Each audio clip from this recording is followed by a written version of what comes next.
ជំរាបសួរប្រិយមិត្ត Mr. Vlogger ទាំងអស់គ្នាថ្ងៃនេះខ្ញុំចង់នាំអារម្មណ៍បងប្អូនទាំងអស់គ្នាមកស្គាល់ប្រាសាទមួយកន្លែងដែលស្ថិតនៅក្នុងព្រៃហើយបងប្អូនយើងមួយចំនួនធំក៏មិនសូវជាស្គាល់ប្រមាណដែរ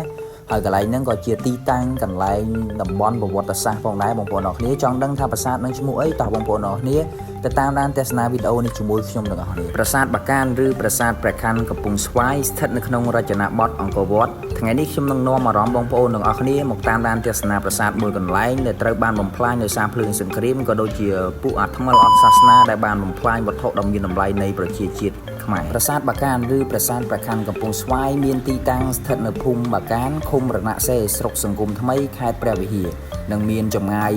105គីឡូម៉ែត្រពីក្រុងអង្គរប្រាសាទស្ថិតនៅប៉ែកខាងត្បូងឈៀកខាងលិចស្រុកសង្គមថ្មីនិងមានព្រំប្រទល់ខាងជើងជាប់នឹងឃុំស្ដៅខាងត្បូងជាប់នឹងឃុំសាក្រៀមស្រុកប្រាសាទបាឡាំងខេត្តកំពង់ធំរីឯខាងលិចជាប់នឹងឃុំខ្វាវស្រុកជីក្រែងខេត្តសៀមរាបនិងខាងកើតជាប់នឹងឃុំរំទុំស្រុករវៀងខេត្តព្រះវិហារប្រាសាទបាកានឬប្រាសាទព្រះខ័នកំពង់ស្វាយកសាងឡើងនៅក្នុងសម័យអង្គរស្ថិតនៅរវាងពាក់កណ្ដាលសតវត្សទី11និងដើមសតវត្សទី12ដែលស្ថិតនៅក្នុងរចនាបថអង្គរវត្តចំណែកឯប្រាសាទរណបជុំវិញកសាងឡើងនៅចុងសតវត្សទី12និងដើមសតវត្សទី13ស្ថិតនៅក្នុងរចនាបថបាយ័ននិងមានប្រាសាទមួយទៀតកសាងឡើងនៅក្នុងសតវត្សទី11សម្រាប់ឧទ្ទិសកុសលទៅព្រហ្មញ្ញសាសនាតែកសាងមិនទាន់រួចនៅឡើយទេក្រុមប្រាសាទបាកានភាគច្រើនកសាងឡើងសម្រាប់ឧទ្ទិសកុសលដល់ព្រះពុទ្ធសាសនាព្រះបាទជ័យវរ្ម័នទី7បានសាងសង់ប្រាសាទព្រះខ័នកំពង់ស្វាយនេះឡើងក្នុងគោលបំណងរំលឹកដល់ជ័យជំនះលើកទ័ពចម្ប៉ា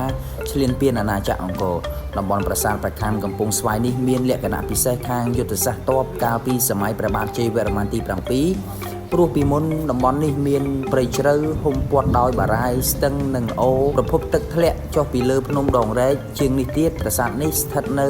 ជាប់តំបន់រ៉ែដែកដែលអាចស្លធ្វើជាឧបករណ៍ធ្វើសឹកសម្រាប់កងទ័ពកាលសម័យអតីតកាលព្រះបាទជ័យវរ្ម័នទី7បានជ្រើសរើសយកភូមិសាស្ត្រតំបន់ប្រាសាទព្រះខ័នកំពង់ស្វាយនេះធ្វើជាកន្លែងវឹកហាត់កងទ័ពអស់រយៈពេល4ឆ្នាំគឺចាប់តាំងពីឆ្នាំ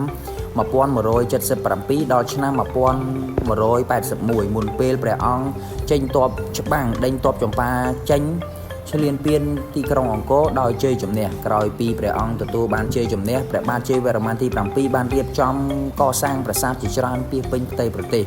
នាំឲ្យនគរកម្ពុជាខ្លាំងក្លាកាលពីសម័យបុរាណព្រះអង្គក៏បានសាងសង់ប្រាសាទនិងស្ពានបុរាណនៅតំបន់ព្រះខ័នកំពង់ស្វាយដើម្បីរំលឹកដល់ជ័យជំនះរបស់ព្រះអង្គកាលសម័យនោះតែម្ដងដូចអ្វីដែលបងប្អូនទាំងអស់គ្នាបានស្ដាប់ពីខាងដើមមកនេះក៏គ្រាន់តែជាប្រវត្តិទូដែលខ្ញុំរៀបរាប់សង្ខេបប្រាប់ទៅកាន់បងប្អូនទាំងអស់គ្នាឲ្យបានជ្រាបខ្លះតែប៉ុណ្ណោះបើមែនតែនទៅគឺមិនសូវជាមានអ្នកស្គាល់ប្រាសាទព្រះខ័នកំពង់ស្វាយនេះទេបងប្អូនទាំងអស់គ្នាដោយសារតែនៅក្នុងព្រៃជ្រៅរៀងអាចកំបាំងដែរហើយណាមួយក៏មិនសូវជាលេចធ្លោក្នុង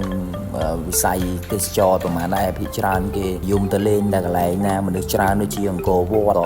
តំបន់ផ្សេងដែលសម្បូរភ្ញៀវទេសចរទៅលេងអញ្ចឹងណាបងប្អូនអរគ្នាសូមចិត្តបងប្អូនអរគ្នាប្រជាពលរដ្ឋខ្មែរទាំងអស់ទៅលេងប្រាសាទព្រះខ័នកំពង់ស្វាយនេះផងព្រោះឲ្យដូចអ្វីដែលបងប្អូនទាំងអស់គ្នាកំពុងតែឃើញអញ្ចឹងគឺដោយសារ